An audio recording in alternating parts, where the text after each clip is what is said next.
최근 미국 FBI도 에머건 수사를 한국이 순식간에 해결하는 놀라운 일이 발생하자 CNN과 BBC는 물론 전 세계 주요 언론들이 긴급 속보를 내며 주목하고 있습니다. 전 세계를 충격에 떨게 한 중국의 기상천외한 범죄를 단박에 잡아버린 한국의 기지. 게다가 한국이 중국의 불법 행위를 발빠르게 속출해낸 특별한 방법이 밝혀지자 국제사회에서도 경악을 금치 못했다는데요. 최근 한국에 있는 평범한 식당에서 영화 같은 일이 벌어졌습니다. 아니, 어쩌면 영화보다 현실이 더한 것 같다고 혀를 내두르게 되는데요. 바로 서울 한강공원에 있는 한 중식당이 요리사로 위장해서 잠입하고 있던 중국 비밀경찰들의 본거지로 발각된 것입니다. 중국의 비밀경찰이란 해외에 있는 중국인들을 감시하면서 공산당에 위배되는 반체제 인사들을 바로 송환시키는 것은 물론 그 나라의 정보를 빼가는 간첩이나 산업 스파이로 활동하는 사람들인데요. 즉 당사국의 허락도 없이 자신들의 국정원 분소를 하나 차린 것과 마찬가지입니다. 게다가 단순한 정보기관 활동이 아니라 중국의 법 집행기관이 다른 나라 땅에서 몰래 사법권을 행사하는 것이라서 영토와 주권 침해라는 더 큰 문제가 되고 있죠. 심지어 한두 나라도 아닙니다. 전 세계 곳곳에 독보서처럼 퍼져 인권 유린과 간첩 행위를 일삼고 있는 중국. 스페인에 본부를 둔 국제 NGO 세이프가드 디펜더스에 따르면 중국은 전 세계 53개국에서 약 102개의 해외경찰서를 불법으로 운영하는 것으로 드러났습니다. 하지만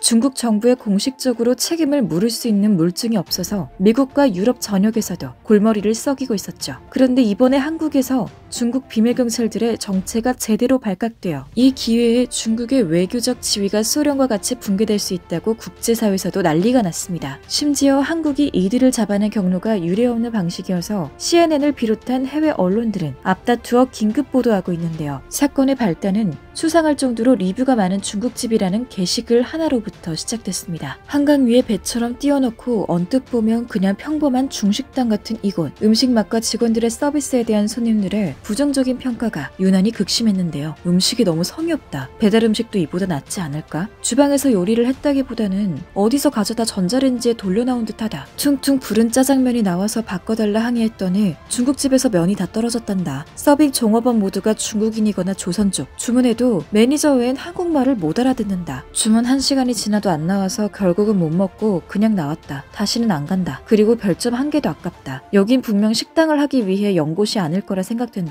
라며 개업 의도를 의심하는 리뷰까지. 중국 비밀경찰이 식당인 척 연막치고 있었다는 것이 밝혀진 지금 생각해보면 이것은 그야말로 엄청난 통찰력을 지닌 성지순례 후기라고 할 수 있는데요. 경찰서에서 요리하니 맛이 있을 리도, 식당이 제대로 돌아갈 리도 없죠. 왜 자기들끼리 한국에서 영화 극한 직업을 찍고 있는 건지 황당한 따름입니다. 극한 직업에서는 치킨이라도 맛있었지. 장사할 생각은 전혀 없어 보이고 실제로 적자도 엄청날 텐데 계속 영업하는 것을 이상하게 생각하는 사람들이 많아지자 민간에서부터 수상한 조직의 아지트가 아니냐는 의혹이 제기되기 시작했습니다. 전 세계에서 치안 1등으로 꼽히는 나라답게 안전에 대한 레이더가 발동한 것인지 야밤에 한강 조깅하러 지나가다 보면 저 을씨년스러운 곳을 누가 자꾸 들락날락하는 것이 이상하다는 글도 심심치 않게 올라왔죠. 너무 수상하다는 제보가 계속되자 결국 수사 대상이 된 이 중국 음식점. 뉴스에 경찰 소리가 뜨자마자 귀신같이 리모델링 공사를 핑계로 문을 닫더니 본격적으로 수사가 시작되자 폐업해버리며 꼬리 자르기에 들어갔습니다. 그러나 이미 수상한 냄새를 맡은 한국에서는 꼬리에 꼬리를 물고 다른 곳들도 하나둘씩 적발하고 있다는데요. 특히 이 중식당의 대표는 국회의사당 맞은편 여의도 한복판에 HG 문화미디어라는 미디어 회사도 운영하고 있었던 것으로 밝혀졌습니다. 심지어 구인 사이트에는 이 업체에서 일해본 한국인이 이 회사를 절대로 추천하지 않는다. 사업 목적이 불분명한 회사다 라고 남긴 기업 평가까지 있었죠. 실제로 중국 비밀경찰서로 적발된 이 식당의 주인이자 해당 미디어 회사의 대표인 왕실에 조사해본 결과 중국 정부 및 관영매체 CCTV와 연결돼 있다는 정황이 포착됐습니다. 중국은 역사 부문에서 동북공정, 식문화 부분에서 김치공정, 복식문화에서 한복공정 등 장기적으로 한국을 중국에 동화시키기 위한 노력을 지속해오고 있는데요. 여의도에 있는 그 회사도 중국의 문화공정을 위한 사무실이었던 것이죠. 이에 대해 중국은 터무니없는 모함이라고 부인하는 것은 물론 중국의 이미지를 훼손하는 것을 중단하라며 수위 높은 표현으로 뻔뻔하게 경고까지 하고 있습니다. 하지만 사실상 한국에서 밝혀진 너무나 확실한 증거들로 인해 궁지에 몰려있는 상황인데요. 이것을 계기로 그동안은 증거가 없어서 대놓고 이 문제를 수면 위에 올리지 못했던 미국도 한국과 여러 피해 국가들도 중국의 국제적인 제재를 가할 수 있게 됐다고 CNN은 보도했습니다. 또한 이 문제 해결의 실마리가 일반 국민들의 제보로부터 시작되었다는 점에서도 크게 주목했죠. 숱한 외세의 침략과 전쟁 범죄로 인해 한국인들에게는 예로부터 치안에 대한 민감성과 위험을 감지하는 능력이 DNA로 면면이 내려오게 된 것이 아닐까 싶기도 한데요. 그로 인해 전 세계적으로 문제였던 중국 정부의 불법적인 해외 활동을 그 어느 나라보다 빠르게 속출해냈다며 BBC, 로이터 통신, 더 가디언 등 세계 주요 언론들도 이 사건을 대대적으로 보도하고 있습니다. 이 모든 것은 우리 시민들의 남다른 눈썰미와 빠져나갈 새도 없이 속전속결로 처리해버리는 한국 특유의 순발력이 빛을 발한 결과인 듯한데요. 그러나 우리는 이것이 끝이 아니라는 것을 잘 알고 있습니다. 중국은 또 다른 방법으로 계속해서 스파이를 보낼 테니까요. 그래도 세계 1위의 치안으로 꼽히는 우리 대한민국 국민들이 있는 한 그 어떠한 문제도 발빠르게 대처하고 해결할 수 있으리라 저는 믿습니다. 지금까지 얼큰한 뉴스였습니다. 감사합니다.